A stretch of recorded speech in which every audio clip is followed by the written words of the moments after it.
దేవునికి స్తోత్రం. ప్రియమైన సహోదర సహోదరులకు శుభాభివందనములు. ఈరోజు దేని వాగ్దానం హెబ్రీయులకు రాసిన పత్రిక 8:12. నేను వారి దోషముల విషయమై దయ కలిగి వారి పాపములనికి నెన్నడును జ్ఞాపకము చేసుకొనని ప్రభు సెలవిచ్చుచున్నాడు. చూడండి, మన దేవుడు గొప్పవాడు, గొప్ప పరిశుద్ధుడు. అయితే ఆయన క్షమించుటకు సిద్ధ మనసు గల దేవుడై ఉన్నారు. ఆయనను హింసిస్తున్నటువంటి ప్రజలను వైపు చూసి ఆయన ఎంతగానో వీరిని క్షమించమని తండ్రిని వేడుకున్నటువంటి గొప్ప దేవుడు. అయితే మీ యొక్క జీవితంలో మీరు చేసినటువంటి అపరాధములు, పాపములు, శాపములు ఏమైతే ఉన్నాయో అవి మనుషులు క్షమించలేకపోవచ్చు. కానీ జీవము కలిగినటువంటి దేవుని వైపు మీరు తిరిగి ప్రార్థన చెయ్యండి. మీ యొక్క ప్రతి పాప దోషములను ప్రభు పాదముల చెంత అప్పగించండి.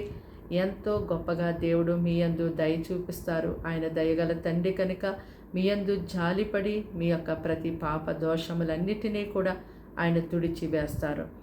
మీరు ఎప్పుడైతే ఆయన సన్నిధిలో మీ యొక్క ప్రతి ఘోర పాపములను, శాపములను, దోషములను, అక్రమాల్ని కన్నీళ్లతో మీరు ఒప్పుకొని ఆయనకు అప్పగిస్తారో, వాటిని విడిచిపెడతారో, దేవుడు వాటన్నిటినీ కూడా మరి పాతాళ లోకములో పడవేస్తారు. మరెన్నడూ కూడా వాటిని జ్ఞాపకం చేసుకోరు. ఆయన అంతగా నీ యొక్క పాపదోషాల నుంచి నిన్ను ఆయన విడిపించి నేను క్షమిస్తారు.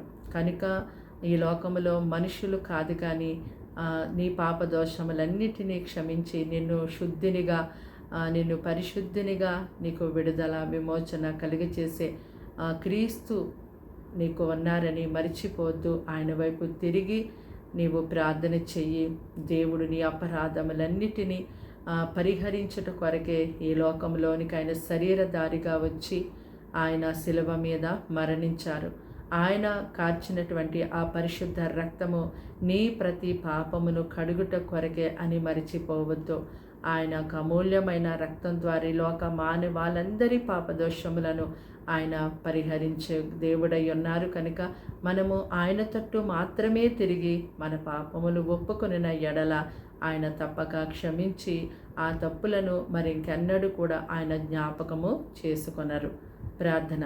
దేవానికి వందనములు, స్తోత్రాలు, స్తుతులు చెల్లిస్తున్నాం తండ్రి. ఈ మాటలు వింటున్నని బిడ్డల్ని రక్తంతో కడిగి ముట్టి బలపరచండి, స్వస్థపరచండి. వారికి రక్షణ ఇవ్వండి. ఇదిగో తండ్రి, నేను చేసిన పాపములను అయ్యా మనుషులు క్షమించట్లేదు అని బాధపడే వారికి ఎవరైతే ఉంటున్నారో ఒక్కసారి వారితో మీరు మాట్లాడుతూ ఉన్నందుకు మీకు వందనాలు. మనుషులు క్షమించలేనప్పటికీ దేవా, నీవు క్షమించుటకు సిద్ధ మనసు గల దేవుడు కనుక వారి పాపములను నీ తట్టు తిరిగి వారు ఒప్పుకొని విడిచిపెట్టినప్పుడు తప్పకుండా వారి పాపములన్నిటి నుంచి వారు క్షమాపణ పొందుకోగలుగుతారు. తండ్రి, నీకు స్తోత్రాలు. విడుదల పొందుకోగలుగుతారు. ప్రభా, అయ్యా నీ బిడ్డల కట్టి జ్ఞానం దయచి నీ తట్టు తిరిగి ఆయన వారి పాపం నీ రక్తంలో కడుగుకునే ప్రజలుగా వీరిని లేవనెత్తండి. ప్రభా, వారిని, వారింటి వారిని, వారి పిత్తలు, వారి తల్లిదండ్రులు చేసిన ప్రతి పాప దోషములు క్షమించండి. వారి యొక్క పిల్లలతో నాయన వారింటి మీద శాపం అంతా కూడా చేసిన ఆయన ప్రభా, వారి యొక్క పాప దోషములన్నీ కూడా క్షమించండి.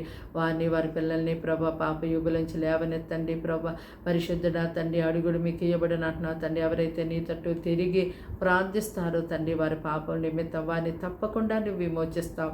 ఆ పాపముల నుంచి గొప్ప విడుదల మీరు ఇస్తారు. ప్రభా, అది గుర్తెరగడానికి అయ్యా నీ వాక్యాన్ని నమ్ముటకు తండ్రి, విశ్వసించుటకు ఇప్పుడే వారి హృదయాన్ని తెరిచి అయ్యా వారిని దర్శించమని ఈ దినమంతా వారింటి వారికి గొప్ప పోషణ, కాపుదల, సహాయం, సమృద్ధిని దయచేయండి.